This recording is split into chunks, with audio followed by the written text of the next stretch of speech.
Hello, I'm Alisa from School of Liberal Arts, Sukhothai Thammathirat University. And I'm Jay. Welcome to Culture Me, where we talk about cultural issues and differences. If you have any questions or comments, please feel free to email us at stoucultureme@gmail.com, or you can find us on Facebook at facebook.com/stoucultureme. And don't forget to like us. สวัสดีค่ะรายการ Culture Me วันนี้ก็เป็นรายการที่22แล้วนะคะถ้าท่านมีความคิดเห็นข้อเสนอแนะก็เข้าไปที่ Facebook หรือส่งอีเมลมาถึงเราก็ได้นะคะวันนี้เราจะพูดกันถึงเรื่อง Japanese Etiquette นะคะอาจารย์เจ Japan is a very popular tourist attraction nowadays. It is, and all of my Thai friends are going or planning trips there.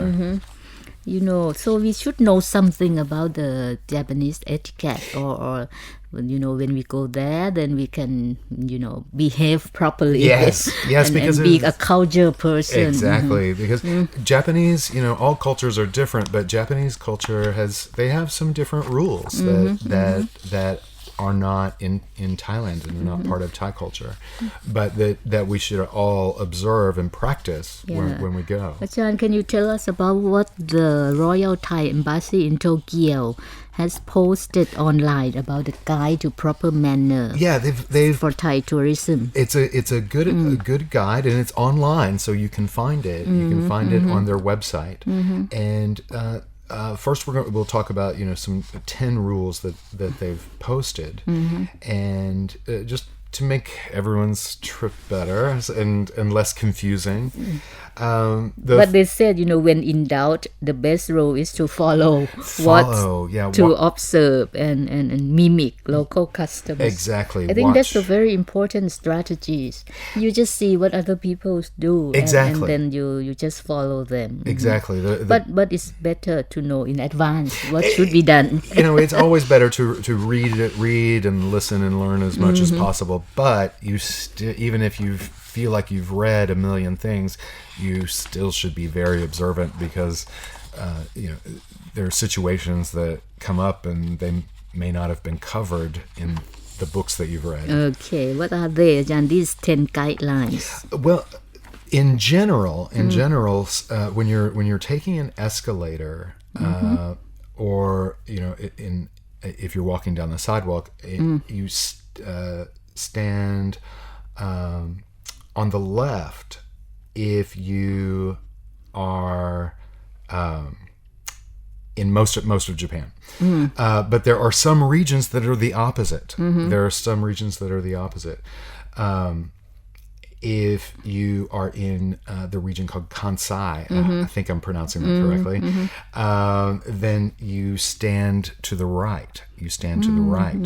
So you have to pay attention to which region you're in. So you may not know. Yeah. So that's one example of you can read, but you really need to pay attention which side of the escalator people are standing on. Yes, because the other side will be for people who want to run. Yeah, they want to go someplace quickly, and so they want to pass. And so it's very important to be observant of which side people are standing on. So if you are not in a hurry, you stay on the left. But if you are in a hurry, you walk on the right. Right, except in the region of Kansai, goodness. where it's the opposite. I know that's why you have to be very observant. Secondly, do not use your mobile phone when you're on public transportation. That means buses, trains, etc. Your cell phone should not even be allowed to ring. Otherwise, the whole bus will know your story. Well, they will know your story, but even if your cell phone should actually be on vibrate or turned off, because it shouldn't even ring. It should not even ring. It's just considered very rude in probably Japanese. The bus driver asks you to shut it down, to turn it off. Maybe. Number 3, Ajahn, queuing. Standing in line, as we say in the U.S., or queuing in other places. It's very important, and even if it's a line for a bus or for a toilet or for buying food, you have to stand in line, and it's whoever got there first is served first, then the next person. And after this that. they practice from very, very young, isn't it? It's Yes. become their natural practice, Right. natural behavior. Exactly, and And we are doing that, Ajahn, right away, right now in Thailand. good. Elevators. The first person who gets into the elevator should hold the button open for the other passengers. And if you're getting off on the same floor, that person should be the last person to get off the elevator. Wow. To hold the button for the Very door. courteous. Very. Yeah. And when paying for things at a shop, you're supposed to place the money into a tray. They'll give you a tray, and you're Yeah, supposed it's to. good, Ajahn, not in the palm of the hand. Yeah. That's so. It's different because in my experience, most countries you give it directly to the person's hand, but no, in Japan there'll be some sort of tray, and you're supposed to put the money on the tray, and they will give the change to you on the same tray. Yeah. And number 6, Ajahn. When you want some sort of service at a shop, you are supposed to wait for the person who works there to come to you. Not calling them, No, right? you're Come not- here, come here. No, I you're need not- help. yeah, I need help. Exactly. You're not supposed to do that. Very patient. Yes. So yeah, just go in and just maybe try to get their attention with eye contact, and someone will come to you. And Ajahn, what about the level of the voice you are speaking? The loudness. yeah, They are all whispering all the time. pretty much. Really? Much. Yes. It's you should speak very softly. Speak very softly and low, and just not speak Shouting loudly. or No shouting, anything. or Like, because when you are in a big group, you tend to shout, isn't it? Exactly. It's very It's enjoyable so and easy. fun. It's so easy to do, and especially when you're on vacation. I mean, you're in that fun mindset, and when we're doing that, we're usually laughing. Even rush hour is quiet. It is, Really? yeah. Even on train stations and buses, yeah, it's pretty quiet. It's just a very quiet country. Very quiet country. Ajahn, and the garbage. How do we do with it, Ajahn? So many types of garbage. There are. The can, the paper. They have separate garbage cans for things that are recyclable, and there aren't any garbage bins on the sidewalks normally, except in front of convenience stores and train stations. But they're separate, so you have to look at the garbage can to see which one is for plastic if you want to throw away a water bottle, or which one is for glass. Ajahn, what about driving, Ajahn? Driving is very different in Japan. It's very, very different. Pedestrians, people who are walking, basically you have to be very considerate of them. And if you're driving, what in British English they call zebra crossings, or in American crosswalks, or pedestrian crossings, you cannot stop on the crosswalk. You have to stop behind the crosswalk. Yes. And pedestrians are given the right of way, which means the drivers need to be courteous to the people walking, and no honking horns, and you have to be patient while people are crossing the street. There's no going ahead. And the use of chopsticks, Ajahn. Sometimes you just want to be nice. You pick the food for others, but never with your own chopsticks. Right. Don't. Maybe the common one that they place, or Yeah, or the other end. The other you end. can't. Yes, you can do that. I've read that you can do that. But you don't use the chopsticks in the way that you use to eat yourself to pick food up for other people. And you send and receive food by using the plate.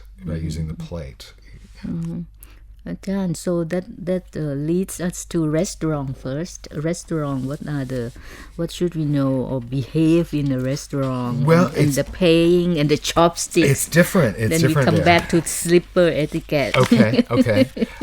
In restaurants, when you go in, someone will. Irashimasu. Your pronunciation is better than mine. Your Japanese. I learn. Yes, which means welcome, please come in, and someone will. Ask you how many people, and they will walk you to the table. They will walk you cannot you to a just table. go there and sit. No, in most restaurants, someone will show you to a table. You don't just go in and pick a seat. Or sometimes they have this sign, please wait to be seated. Yeah, that would help. That helps because it lets people know that someone will seat you and not to seat themselves. And then after you sit down, usually you're served a free glass of water or a free glass of tea. And if it's not served, it's usually available somewhere, like a self-service area. And you'll receive a small wet towel. Is your pronunciation good on what oshibori? I'm trying. Just a small wet towel to use to clean your hands before you eat. And if the chopsticks are not already out, they'll usually be in a box on the table. And often they're disposable. Meaning you use and then you dispose them. Right, throw them away. You throw them away. Yeah. When you're ready to order, you can signal the staff, or there's often a call button on the table, which is also very common in Korea.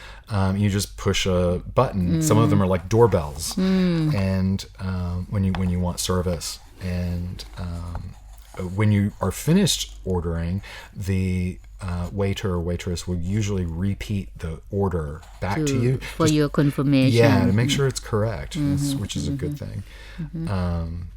And after you have eaten it and the paying, is there anything we should know? It's different. The bill will be presented upside down. They'll give it to you upside down, and so sometimes it's when you get the meal, or sometimes it's after you've finished eating. But in most restaurants, you're supposed to take the bill to the cashier by yourself. Yeah. It's not common to pay at the table in Japan, so that's very different. Very different. And paying in cash is most common, which is well, I guess that's not that different from Thailand, but it's different in many cultures. But more and more restaurants are starting to accept credit cards. And these meal tickets, what is it, Ajahn? In some restaurant, you order and then you get your tickets from a vending machine. I think it's a similar concept. It's for cheaper restaurants, and I think it's a similar concept to like the food courts that we have in Thailand, where you have to buy some sort of ticket, but you buy it from a person in Thailand. In Japan, you buy it from a machine. Yeah, but this machine, they have the photo, and then you just pick whatever you want and pushed it, and then you got this ticket, and then from what I remember, and then you take this ticket to pay, and then you get your ramen or whatever. Interesting. So you have to decide what you want to eat before you. Okay. But the trouble is, you see, from my experience, sometimes they have the money, the number of the money you have to pay in written language. Then that is the problem, not in numbers. You don't know how much it is because you cannot read Japanese. Yeah, that would be a problem. John, we go back to this chopsticks again. Yeah, there are actually a lot more rules with the chopsticks. When you hold the chopsticks, you're supposed to hold them like towards the top, not in the middle, and not at the part closer to your food, which is difficult for me. I normally hold them in the middle. It's very. Where do you hold them? Near the end. Yeah, holding them at the top is difficult. Yeah, I would have to practice before I went to Japan. When you're not using your chopsticks, I've read this one many times. When you're not using your chopsticks, you're actually supposed to lay them down in front of you with the tips to the left. To the left. To the left. You know, because in even in Western culture, it's perfectly polite to continue holding your fork when you're not eating, but it's considered not polite if you're not actually eating with the chopsticks. You're not supposed to hold them in your hands. And do not stick chopsticks in your food, especially rice. Yeah, this one I learned from my Japanese friend. I gave him some food with chopstick, stick onto the rice. No, that's for the dead. Yeah, you see, at the funerals. Yeah. And again, not to pass food with your chopsticks, because that's also a funeral tradition. Oh yeah, this one I don't know. And don't point with your chopsticks. Don't point with them. Very rude. I've seen people actually do that. Yeah, and it doesn't look very. It looks kind of threatening because they're sharp and and don't move plates and bowls around with your chopsticks. I think I like to play with that. Don't use them as tools, or, only to eat with. And if you've already eaten with your chopsticks, you can take food from a shared plate by what you mentioned earlier. Yeah, using the opposite end, the upper end, to take food from a shared plate. Yeah. It's very, very important to know all of this if you want to be a cultured person. Yes. Ajahn, to go inside a restaurant or outside a restaurant, then what about the slipper etiquette? Well, slippers are often provided by the host, and if you're not wearing socks, it's considered polite to bring fresh, clean socks to wear after you take your outside shoes off. Oh, and you mean the host bring the socks for you? No. You should bring the socks, but the host will provide indoor slippers when you go into a house or some restaurants. And you wear the slippers anywhere except if there's a tatami floor, which is the kind of wicker mat rug. You don't wear slippers on the tatami. You should just wear socks or your bare feet.